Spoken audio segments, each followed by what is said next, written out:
querido Francisco. Un placer volver a tenerte en estos encuentros, Ofelia, aunque bueno, vamos a decir la verdad, nosotros ya, como también lo adelantamos en la prueba, hemos pasado por entrevistas variadas en diferentes momentos de la vida de nuestra publicación. Además, recuerdo haberte entrevistado hace poco más de 2 años para la página web, y ahora feliz de tenerte nuevamente con nosotros entre nuestras páginas, y que ocupes y que tengas tu espacio en el ejemplar número 8, que se lo dedicamos a los pueblos originarios.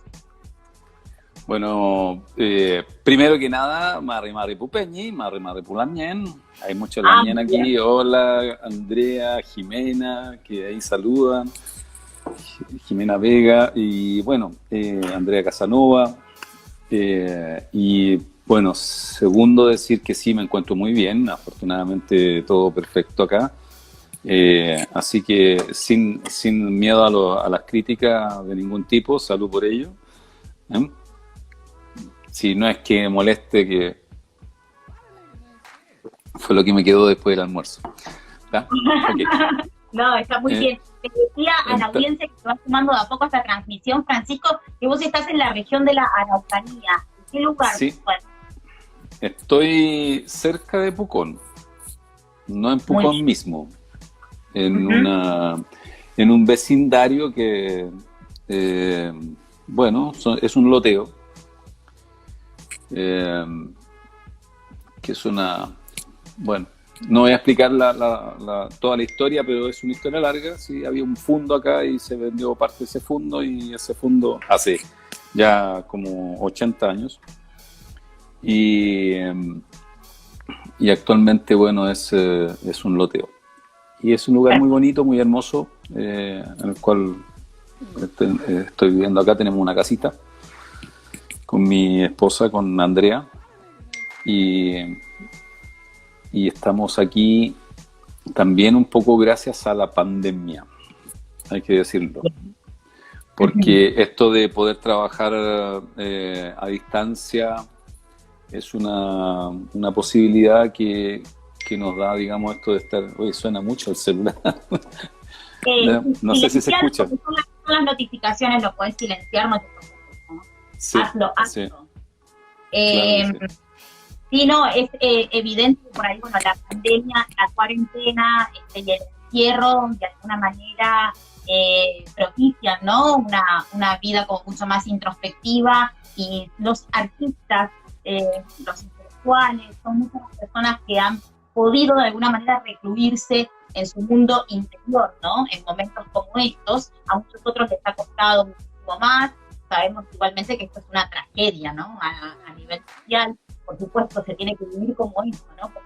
Como una situación de enorme crisis, pero lo bueno es que al menos los artistas y los pintores han encontrado una excusa para refugiarse en sus talleres y poder dedicarse pura y exclusivamente a la creación. Así es. Bueno, estaba conversando con algunas personas que esto de la pandemia, mira, ha permitido tener la posibilidad de hacer otras cosas. Tal vez inclusive hacer esas cosas que tú siempre quisiste hacer en algunos casos. O sea, viéndole la parte positiva al confinamiento. ¿Ya? Entonces, sí, claro, aparecen estas otras posibilidades, y además muchas personas se han abierto a hacer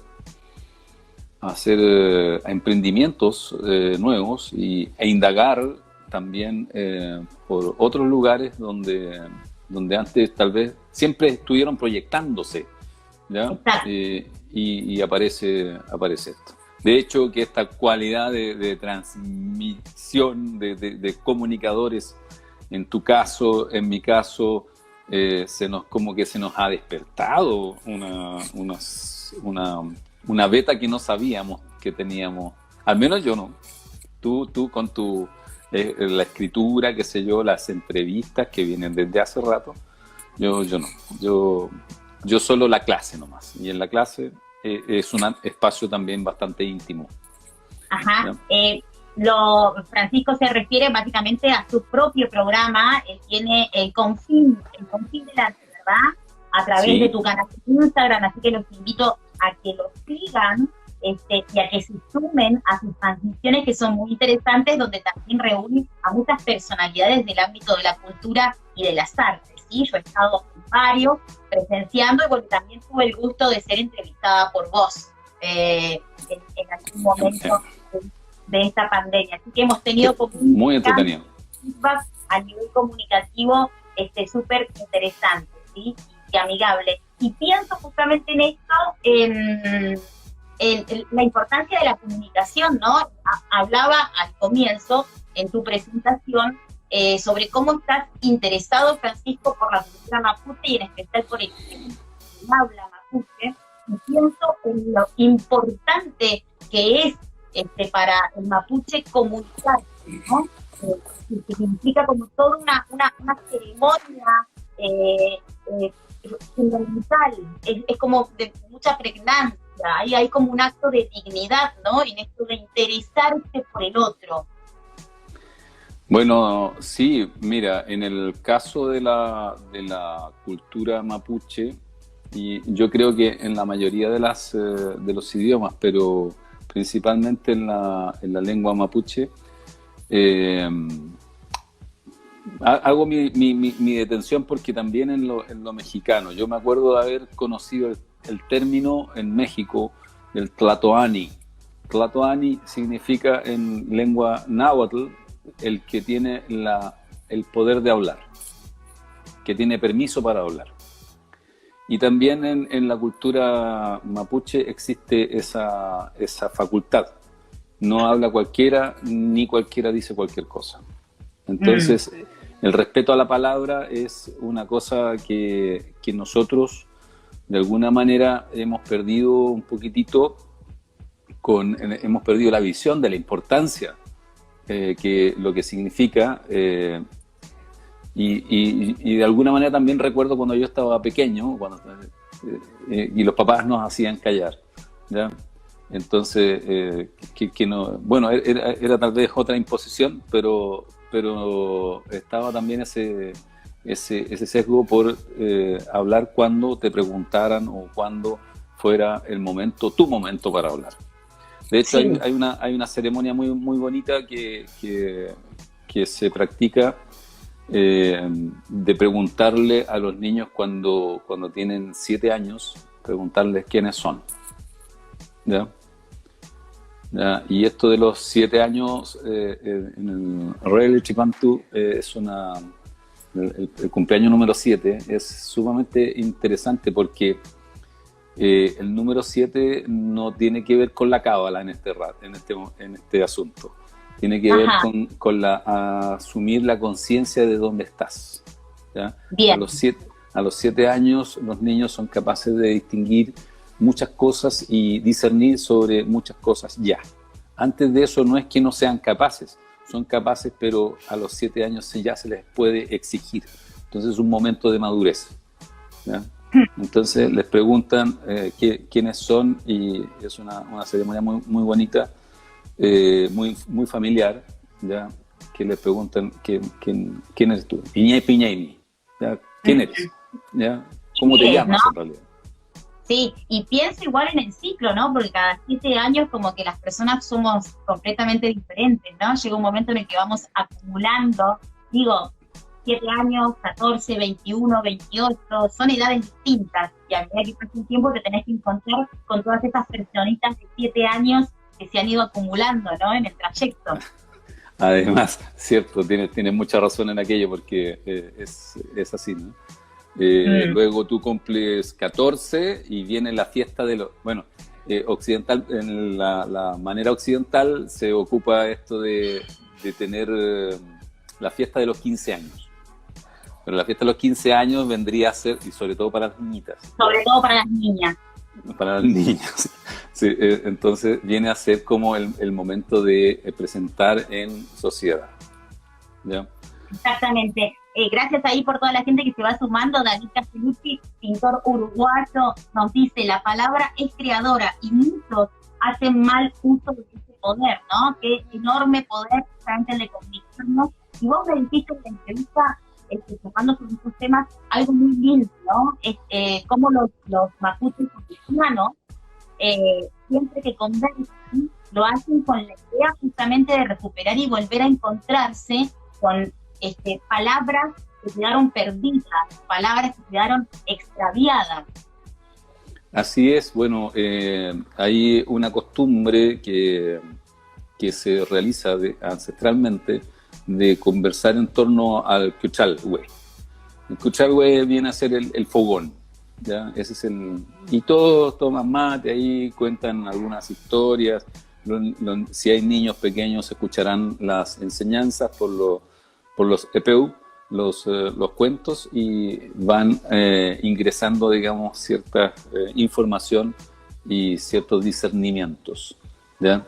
Entonces, pero también la costumbre dice, cuando se juntan los ancianos, y cuando se dice ancianos no es que sean viejitos decrépitos, no, ¿ya? Cuando se juntan los ancianos, claro, son mayores nada más, ¿ya? Entonces se juntan a conversar, y últimamente se usa mucho, se estila mucho el conversar y expresar, y el uso de la palabra en las comunidades mapuche se usa para también encontrar palabras que se han extraviado o conceptos que se han de alguna manera perdido, ¿ya? Que cuando yo escuché esto, cuando me vine haciendo la idea sobre este punto, me interesó muchísimo, porque y yo te contaba en algún momento de nuestras historias, pequeñas historias ahí esparcidas a lo largo del tiempo, te contaba lo importante que yo considero la escritura y la palabra.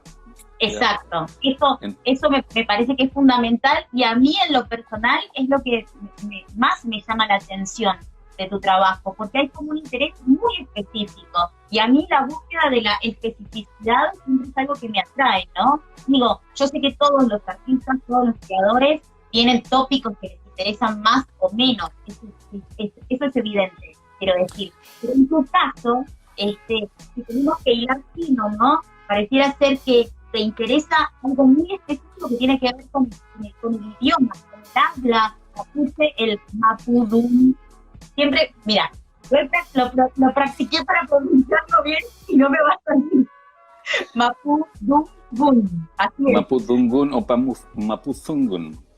Bien, que por cierto hay muchos vocablos que se usan de forma corriente acá en Chile que vienen justamente del habla de los mapuches, ¿no? Estoy pensando en la palabra pololo, ¿cierto? En la palabra pilza, y que vienen de ahí. Hay como una necesidad, un deseo de tu parte por recuperar este idioma, por reivindicarlo, por ponerlo en valor. Absolutamente, absolutamente. Mira, el sonido, aquí hay que decir, son aficiones. De mi parte por aficiones. Yo siempre, desde cuando estaba chico, me gustaron los sonidos, hacer distintos sonidos, ¿ya? Y cuando era muy pequeño era imitador de algunos personajes de la TV. Hay una faceta actoral entonces por desarrollar. Claro, fiesta familiar que había ahí me desenvolvía en la parte histriónica. Entonces, bueno, esto redunda también en otra cosa, que es el interés por tocar un instrumento, ¿ya? Y cuando no tengo la posibilidad de tener una guitarra, porque costaban cara y la casa no había la guita, como dicen los argentinos, no había dinero para comprar una guitarra, y yo apenas pude me compré una flauta, y la primera flauta que me compro es una quena, ¿ya? Y eso lo debo haber comprado el año 76, ¿ya? 1976, hace mucho, no existía ni el metro. Pero y me pongo a tocar con una indicación que entregaba el señor que vendía las quenas. Y así, qué sé yo, a perseverancia me hago de algunos sonidos y luego me pongo a tocar la quena. Ahora, lo importante acá sobre el sonido es de que las palabras son parte de la música del ser humano. Exacto. La voz es una transmisión musical. Y luego el cumplir con esa primera afición y también tomarla desde ese punto, ¿ya?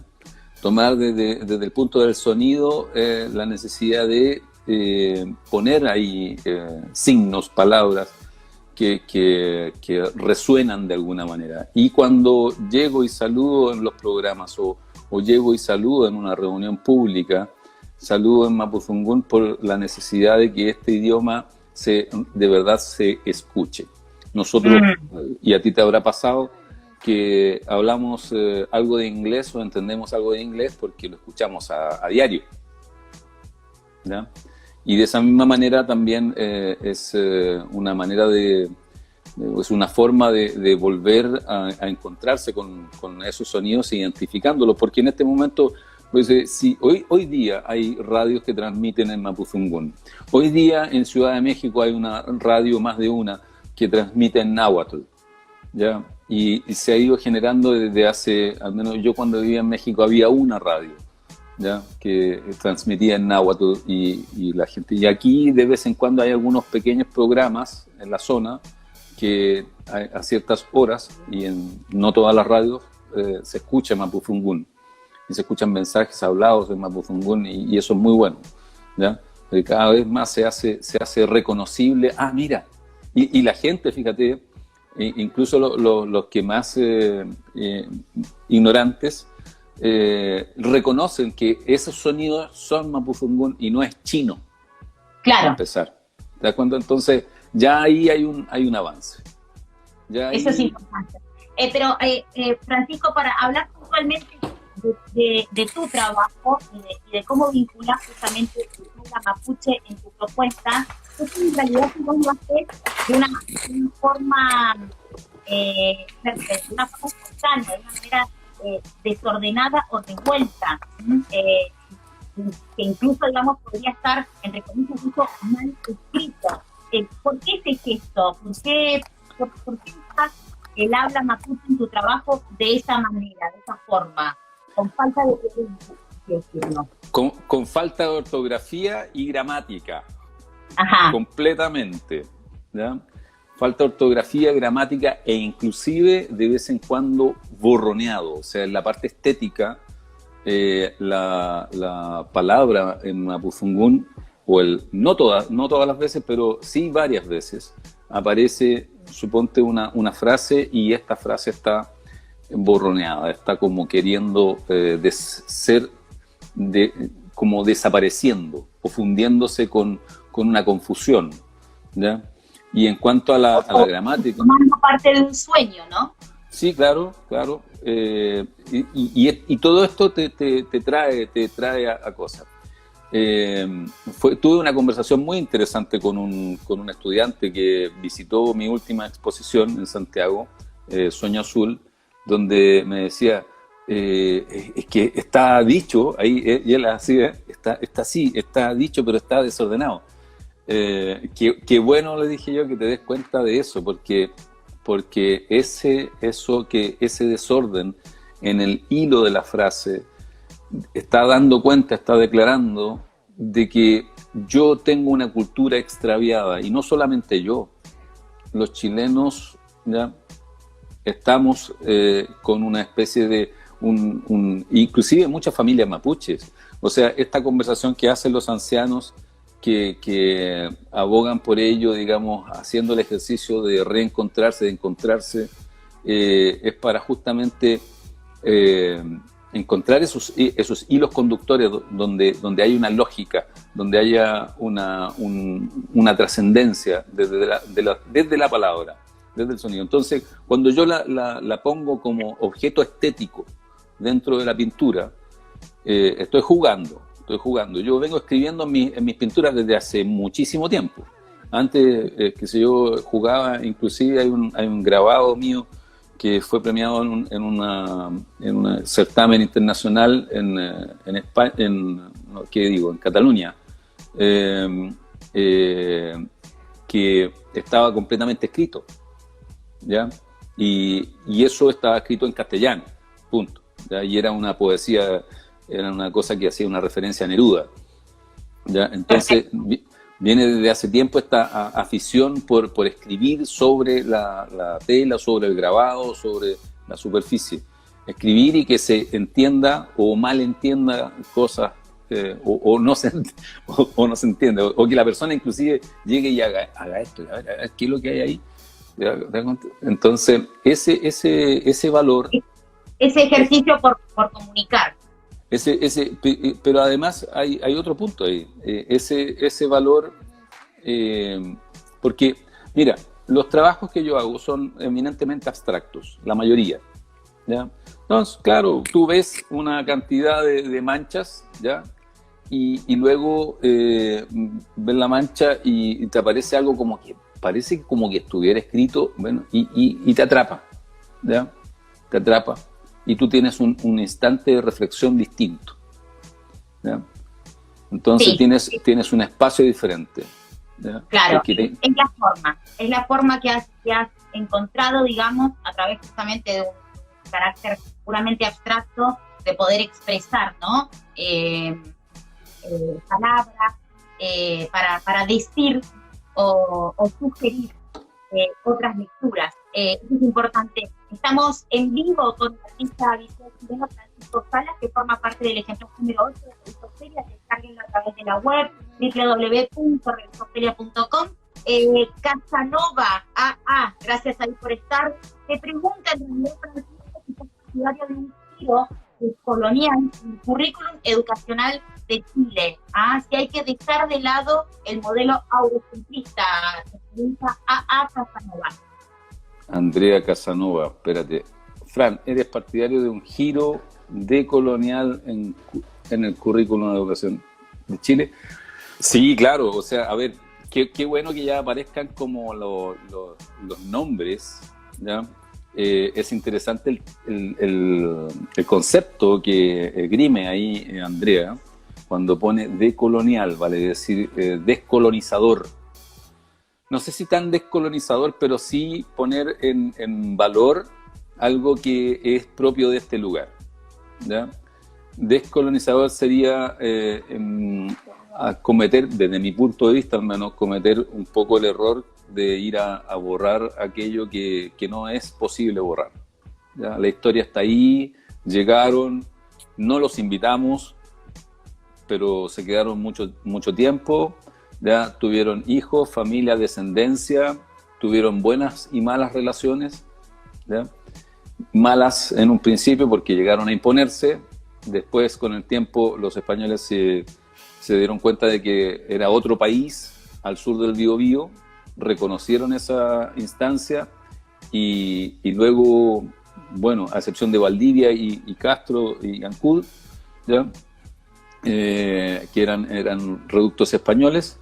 Entonces sí hay un... Mira, los problemas acá en Chile más que nada no es tanto con el colonialismo, ¿ya?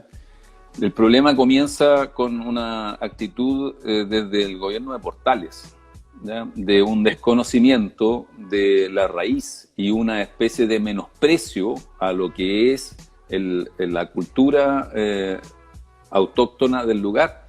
Inclusive los incas, que se dice peleaban con los mapuches, es cierto, digamos, hubo unas guerras, qué sé yo, unas peleas, unas trifulcas ahí que se armaron hasta el Mataquito, hasta el río Mataquito, poco más cerca de Curicó, a la altura de Curicó, un poquito más al sur, o más al norte, bueno, más al norte, sí.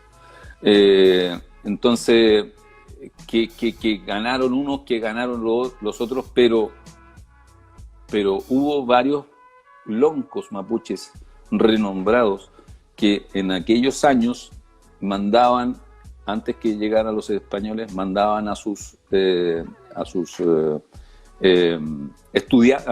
jóvenes a estudiar a Cusco.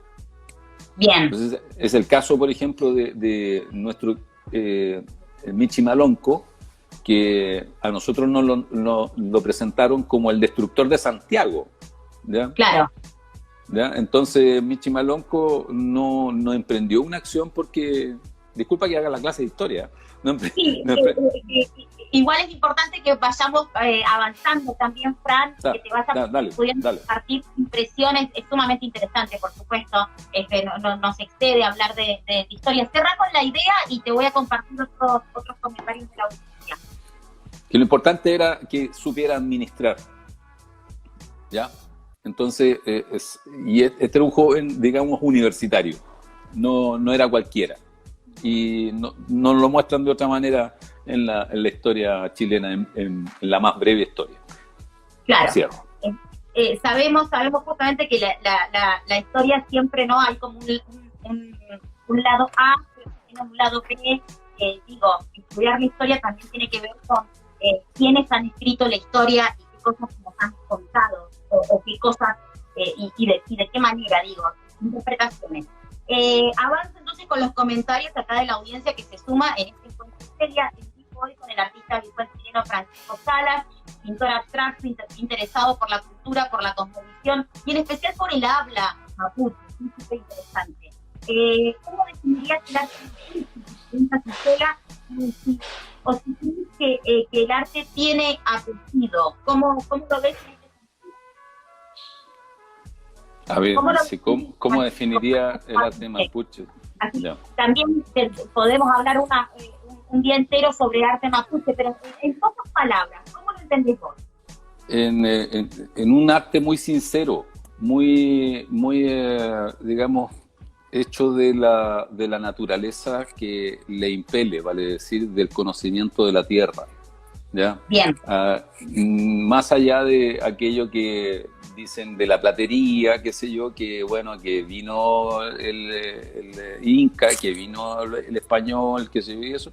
No, eso es un arte que cuando se adopta, las formas que adopta son formas de acá, o sea, son formas originales, son genuinas. No vamos a venir a decir...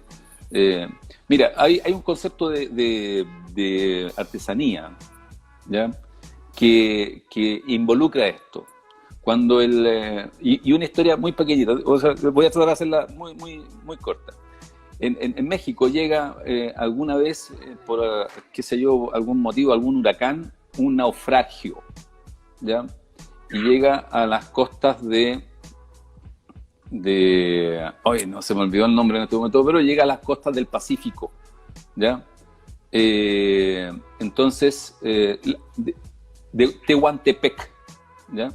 Entonces, llegan unos baúles, qué sé yo, con unas blondas, unos géneros blancos, ¿ya? Con bordados, con caladitos, qué sé yo. ¿Y qué es lo que hace la lugareña? Se lo pone en la cabeza, así como se ponían estas coronas de papel los aztecas. Y la tehuana, el vestido de la tehuana es y hay una pintura de ahí de la Frida Kahlo que está, dice que es un retrato de tehuana o con traje de tehuana, ¿ya? Y y eso se adopta. Entonces ese elemento pasa, se integra, ¿ya? Jamás antes, porque las cofias, o sea, no cofias, sino que esas cosas blondas se usaban en el cuello acá, para los europeos. Y la tehuana viene y se lo planta aquí en la cabeza. Uh-huh. Entonces, viene a integrar un asunto que jamás un europeo lo hubiese hecho. Exacto. Entonces, y con la misma fuerza, la platería que aprendieron desde los incas y los españoles, los mapuches la integran con versiones originales propias de aquí de la tierra. Uh-huh. Muy bien. Francisco, nombraste más temprano tu última exposición, Sueño Azul. Porque un sueño para la cosmología mapuche es como fundamental, es revelador, ¿no? En ese sentido, ¿cuál es también tu relación con los sueños? Y sé también que el azul es un color que tiene una connotación también sumamente impactante. Bueno, aquí cuando tú ves hacia el horizonte y buscas la lejanía, los cerros son azules, ¿ya? el volcán se ve azul y aparte de la parte blanca de la nieve, pero el resto de los cerros se ven azules, ¿ya? Y todo tiende a ese calfú que se llama. Entonces, desde esa perspectiva, lo que está, digamos, rodeando todo es azul. Tengo una pintura que la bauticé, todos los colores son el azul, ¿ya? No porque extraigamos del azul todos los colores, no, es al revés. Yo veo, qué sé yo, la distancia, aquel horizonte, aquella meta que me fijo, la veo de color azul, y cuando voy acercándome voy descubriendo todos los demás colores que hay allí, ¿ya? Ese es más o menos el relato que le doy yo en este sentido. Digamos, lo que quería expresar en ese título. Más la pintura es completamente entre grises y azules, nada más. Ahora, efectivamente, el azul tiene esa connotación de la creación también. Tiene la connotación de la creación y la creación también por lo nocturno, porque la noche no es negra, es azul, o sea, tiene un color. ¿Ya? Y lo más cercano a una interpretación de ese color viene a ser el azul. Ahora, si tú tomas en cuenta en el sentido de la física, y los pintores lo saben muy bien, en el sentido de la física, cuando tú mezclas un color, el azul es el último color que termina en desaparecer, ¿ya? O sea, tú tienes un azul y lo vas mezclando le puedes ir poniendo materias otras, ¿ya? Sobre todo negro, imagínate, el negro anula inmediatamente el amarillo, lo transforma en un gris verdoso, etcétera, etcétera. El azul tarda de perder el nombre hasta transformarse en negro, ¿ya? Entonces, la persistencia del color también tiene una importancia ahí, y obviamente lo que me llama más la atención a mí es la poesía que se logra a través de esta palabra, azul, que no es tan solo de aquí, ¿ya? Un libro no me acuerdo el autor en este momento, se me va. Azul. Tiene una connotación mágica, el azul ha sido como, bueno, un color que tiene toda una carga. Rubén Darío. Una historia sumamente importante. Javier nos dice totalmente cierto, ¿no? Coincidiendo con vos en relación a esas lecturas que se pueden descubrir a partir del azul. Nos dice, acá compartiéndote los comentarios de nuestra audiencia, ¿qué opinas psicológicamente sobre el azul y la connotación que le da Picasso al azul? Perdona, pero que de pillo, ¿quién es ese señor Picasso? No, en el caso de Picasso tiene una connotación absolutamente relacionada con el momento en el cual él tiene un encuentro con la materia corporal, que le empieza a hacer ruidos en el cuerpo, dolor también, ¿ya? Dolor en el cuerpo, y lo desarrolla de una manera, de un carácter melancólico. Sí, ¿por qué no? Claro, el azul tiene una carga melancólica también, ¿ya? No podemos decir que no, ¿ya? Sí, no está. Entonces, claro, es un libro de poemas, claro, azul, dice Javier, ¿ya? Claro, efectivamente. Dicen que era Picasso, también nos comenta por acá. Sí. Bueno, no le vamos a criticar esas cosas a Picasso. Picasso vivió otra época y él era como era. Y ya se nos fue, lamentablemente no era eterno, ¿ya? Y se nos fue y nos dejó un encantador legado, ¿ya? Sobre el cual han profitado las generaciones venideras, también hay que decirlo. ¿Ya? Estamos hablando de referentes del arte y de la pintura, por supuesto. Sí, que si yo fuera pariente de Picasso haría lo mismo. Más allá de cuestiones que hacen a la personalidad del artista, digo. Sí, bueno, Sí. Santos Chávez, maravilloso artista mapuche, pero él, mira, en el caso de Santos Chávez maneja preferentemente, no es que sea lo único que hizo, no, pero preferentemente distingue entre el blanco de la hoja, del papel, el fondo, ¿ya? O el soporte, más que el fondo, el negro y el rojo, ¿ya? Y negro y rojo es tierra y vida, ¿ya? Para las culturas ancestrales americanas, o sea, no hay otra lectura en ese sentido, ¿ya? Entonces, si tú ves bueno, en el caso le cambiaron un poco ahí en la consigna de los cubanos, le pusieron patria o muerte al símbolo, pero tiene que ver patria con tierra, ¿ya? Y muerte no necesariamente con que te mato, sino que pierdo la vida defendiendo lo que es defendible, ¿ya? Eso es el sentido, al menos así lo entiendo yo. Sí, Gisela Sambuesa, justamente, gracias ahí por el aporte. Mauricio Concha dice romántica, bucólica, no sé a quién se está refiriendo. Al azul, bien, muy bien. Bueno, gracias ahí por todas las personas que se van sumando a esta transmisión, ¿sí? Ahí nos escribe Uribe Echeverría Andrea, Pehuense es mapuche de la cordillera, nos dice, ¿sí? Sí. Estamos en vivo con el artista visual chileno Francisco Salas, que forma parte de nuestro ejemplar número 8, que se lo hemos dedicado especialmente a los pueblos originarios, que es súper interesante. ¿Cómo, te interesa el habla, el idioma de los mapuches? Hemos hablado de su gesto, ¿no? A través de su pintura abstracta, en poner en valor justamente la palabra y el idioma.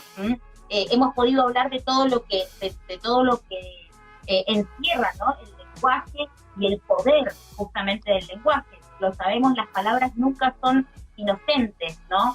Y hablaste en un comienzo del arte mapuche nombraste la palabra poesía, y ahí me gustaría justamente preguntarte si habría alguna distinción entre un arte de carácter poético o un arte con poesía. ¿Cómo lo entendés en tu caso? ¿Podría haber alguna diferenciación entre hablar de poesía en el arte o un arte con carácter poético?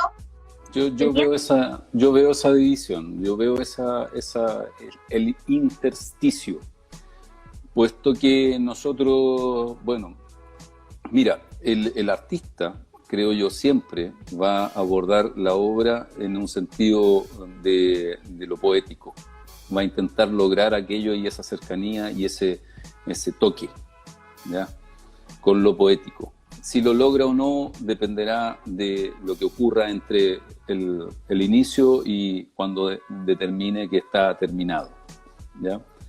Si dentro de la motivación del artista está la poesía primero para producir una obra, bueno, efectivamente hay una carga ahí, una conexión y un nexo directo, ¿ya? Que es absolutamente bienvenido, ¿ya? Es un buen baile entre la poesía y la pintura, o la obra, cualquier obra sea, ¿ya? Porque hay un recoger un sentimiento y una emoción y verter ese sentimiento, esa emoción y ese no sé qué en la obra, llámese escultura, film, llámese, qué sé yo, canción inclusive, ¿ya?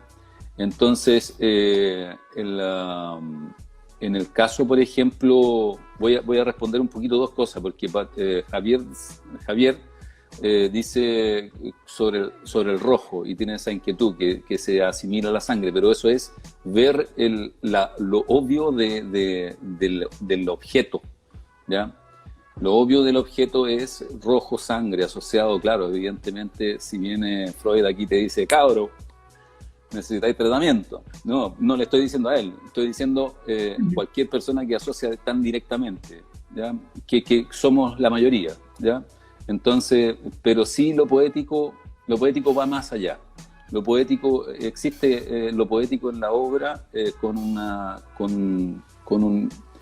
una vertiente muy importante. Vale decir, lo poético es aquello, para mí al menos, es aquello que se te escapa cuando le das un nombre, ¿ya? Puede ser esa parte precisamente.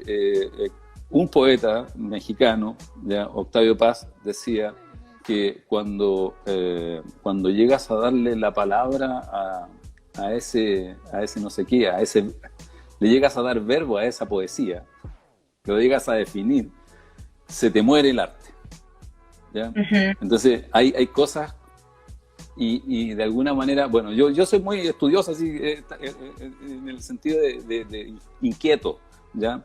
Hay palabras que no se pronuncian en la cultura judeo-cristiana, o más que judeo-cristiana, en la cultura judía hay palabras que no se pronuncian. Se pueden leer, pero no se pronuncian, ¿ya? Porque, bueno, por un montón de cosas que tienen que ver con la cábala y todo aquello.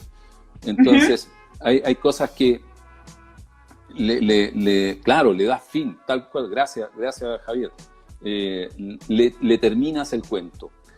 Y la emoción es indescriptible muchas veces, ¿ya? Entonces lo poético viene a ser aquello que te encanta, aquello que te produce la emoción, y eso que tú dices, puedo ver 20 veces La Pietà de Miguel Ángel y emocionarme, ¿te das cuenta?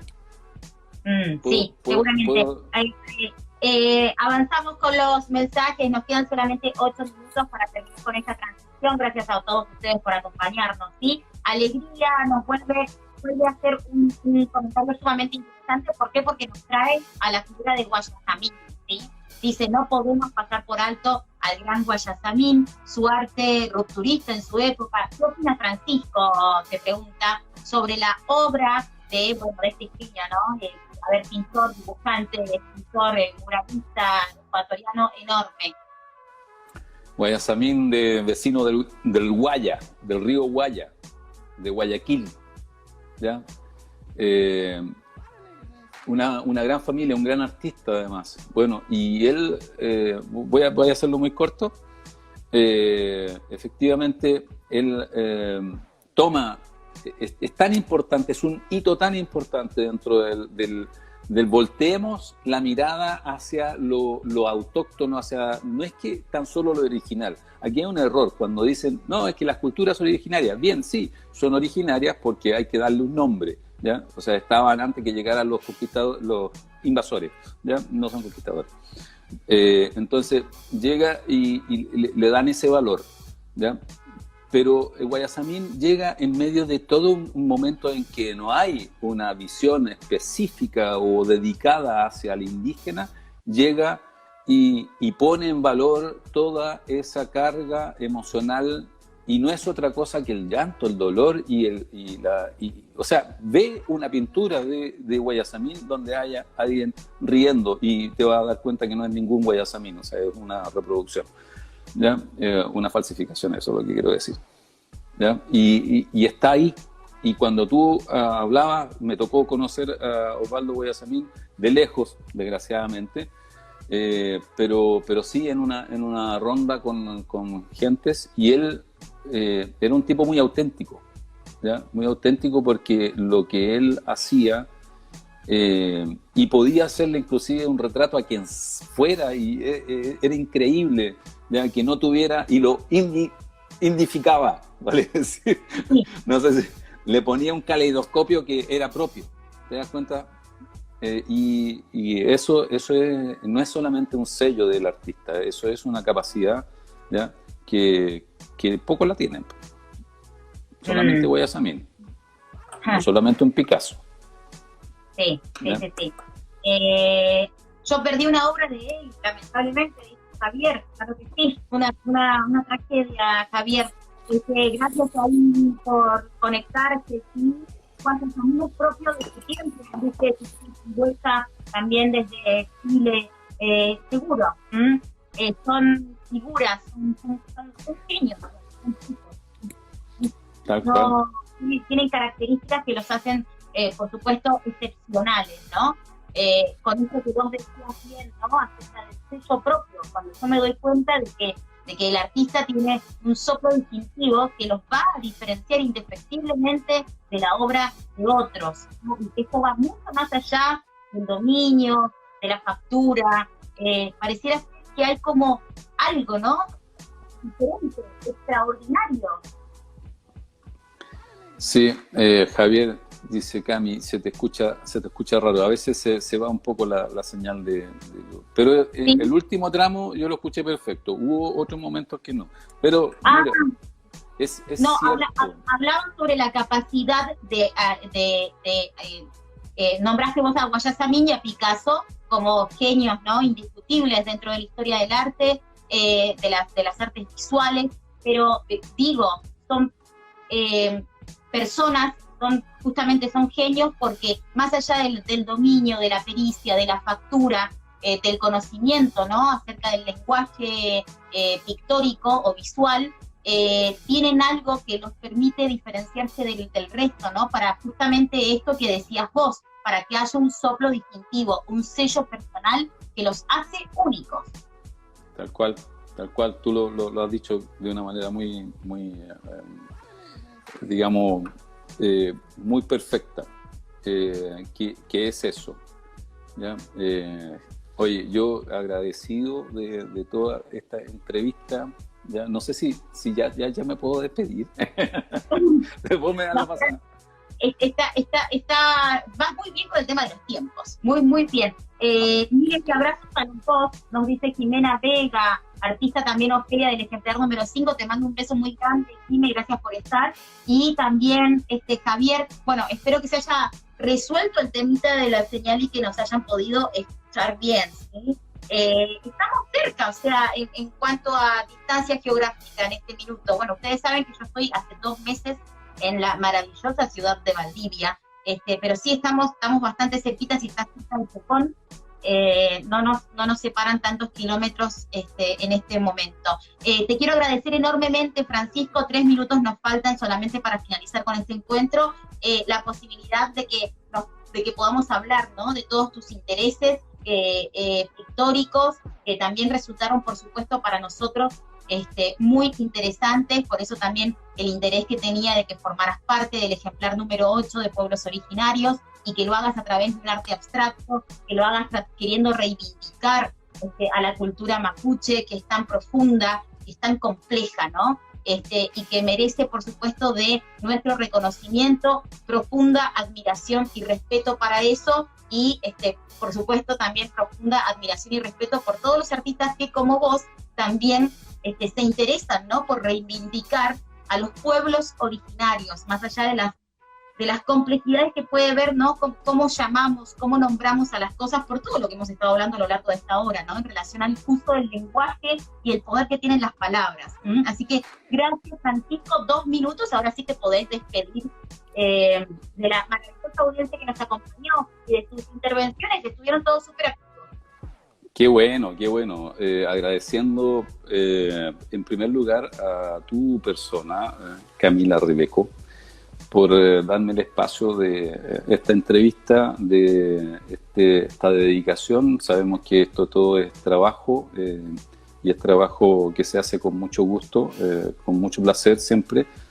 Y también agradecer a todos los amigos que están ahí y además las preguntas que han hecho, que han aportado de manera impecable, maravillosa a esta transmisión. Hay algunos amigos que se unen ahora recién, Reifos, Javier Favaries, ya, qué sé yo, Alegría, que explica que es un pintor chileno. Bien, Alegría, siga pintando, maestro. ¿Ya? Muy bien. Y bueno, Macata dice que se llama, así que gracias, Alegría, por sumarte y también felices por tus intervenciones que han enriquecido muchísimo esta charla. Gracias ahí. Anto también nos está saludando desde Valparaíso, excelente, felicitaciones, Cami. Francisco, muy buena la charla, nos dice. Favaries, te mando un saludo, que integró una sección nueva que es La Ventana. Gracias, ya vamos a estar dentro de poco en un live. Gracias, Fey. Igual paz. nos dice Javier. Gracias, Francisco. Saludos ahí a tu compañera Andrea, que la tuvimos que retar para que baje el volumen. No. Saludos grandes ahí a esa compañera, y un saludo muy especial también para vos. Gracias, Ok, muchísimas gracias. Bye. Chao. Bye.